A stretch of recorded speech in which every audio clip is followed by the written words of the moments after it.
Sebelum bumi dan segala isinya dijadikan, Allah terlebih dahulu menciptakan para malaikat. Malaikat diciptakan Allah untuk melakukan penyembahan yang benar bagi Allah. Malaikat membantu Allah untuk membuat manusia mengerti akan janji keselamatan yang Allah kerjakan bagi manusia. Meskipun begitu, Allah masih memberikan kehendak bebas kepada malaikat sama seperti bagaimana Ia memberikannya pada kita, para manusia. Allah tidak mau memaksa siapapun untuk melayaninya. Ia membutuhkan pelayanan dengan hati yang tulus, bukan sekedar sebagai kewajiban. Di antara para malaikat yang diciptakan, ada seorang malaikat bernama Lucifer. Nama Lucifer ini diterjemahkan sebagai bintang timur pada Alkitab terjemahan Lai. Lucifer dikisahkan sebagai malaikat yang berhikmat. Ia bahkan dianggap sebagai malaikat dengan status tertinggi. Alkitab mengisahkan tentang kejatuhan Lucifer karena tidak puas dengan segala yang ia miliki. Ia akhirnya berusaha untuk menyamai Allah. Ia begitu sombong dengan segala yang ia miliki sehingga kemudian ia pun memakai kehendak bebas dari Allah untuk meninggalkan Allah. Berikut ayat Alkitab yang mencatat tentang kejatuhan iblis. 1. Yesaya 14 ayat 12-15. Wah, engkau sudah jatuh dari langit, hai bintang timur, putra fajar. Engkau sudah dipecahkan dan jatuh ke bumi, hai yang mengalahkan bangsa-bangsa. Engkau yang tadinya berkata dalam hatimu, aku hendak naik ke langit. Aku hendak mendirikan tahtaku mengatasi bintang-bintang Allah. Dan aku hendak duduk di atas bukit pertemuan, jauh di sebelah utara. Aku hendak naik mengatasi ketinggian awan-awan, hendak menyamai yang maha tinggi. Sebaliknya, ke dalam dunia orang mati engkau diturunkan, ke tempat yang paling dalam di liang kubur. Lucifer kemudian dikenal dengan sebutan bintang timur. Ayat ini menjelaskan bagaimana Lucifer menampakkan kesombongannya. Dengan kesombongannya, ia malah berakhir diturunkan ke dalam dunia orang mati. 2. Lukas 10 ayat 18. Lalu kata Yesus kepada mereka, aku melihat iblis jatuh seperti kilat dari langit. Ayat ini pun menggambarkan kesaksian Yesus tentang Lucifer. Kilat dari langit menggambarkan cahaya yang dibawa oleh Lucifer.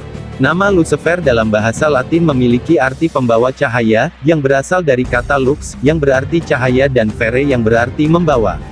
3. Yehezkiel 28 ayat 17-18. Engkau sombong karena kecantikanmu, hikmatmu kau musnahkan demi semarakmu.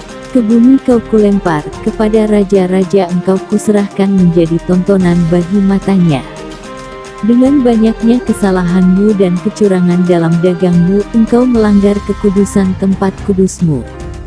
Maka aku menyalakan api dari tengahmu yang akan memakan habis engkau. Dan kubiarkan engkau menjadi abu di atas bumi di hadapan semua yang melihatmu. Ayat ini menjelaskan Lucifer dilempar oleh Allah dari kerajaan sorga karena kesombongannya. Ia merasa begitu cantik, memiliki hikmat sehingga berusaha untuk menyemarakan namanya. Padahal tugas Lucifer yang seharusnya adalah menyemarakan nama Allah. 4. Wahyu 12 ayat 7-9. Maka timbullah peperangan di sorga. Mikhael dan malaikat-malaikatnya berperang melawan naga itu. Dan naga itu dibantu oleh malaikat-malaikatnya. Tetapi mereka tidak dapat bertahan. Mereka tidak mendapat tempat lagi di sorga. Dan naga besar itu, si ular tua, yang disebut iblis atau Satan, yang menyesatkan seluruh dunia, dilemparkan ke bawah. Ia dilemparkan ke bumi, bersama-sama dengan malaikat-malaikatnya. Iblis seringkali digambarkan sebagai naga.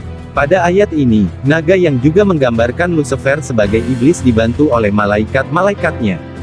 Hal ini seringkali dianggap memberikan kesimpulan bahwa Lucifer memang pada awalnya adalah seorang malaikat. Namun, mereka tidak mendapat tempat lagi di sorga sehingga mengalami kejatuhan. Kisah tentang Lucifer ini dapat menjadi pelajaran yang baik untuk kita. Seringkali kita merasa bijak, merasa memiliki hikmat, lalu kita berpikir bahwa kita pantas mendapatkan puji-pujian. Berhati-hatilah, ketika pikiran tersebut sudah mulai memasuki otak kita. Jangan sampai kita seperti Lucifer, yang kemudian mengalami kejatuhan karena kesombongannya. Ingatlah bahwa kita hanya sekedar manusia. Allah lah pihak tertinggi, yang tidak akan mampu kita tandingi. Kita harus mengakui kebesarannya. Jika kita membaca ayat Alkitab secara rutin setiap hari, kita akan dengan mudah menjauhi dosa kesombongan ini. Segala kemuliaan bagi nama Allah. Tuhan Yesus memberkati.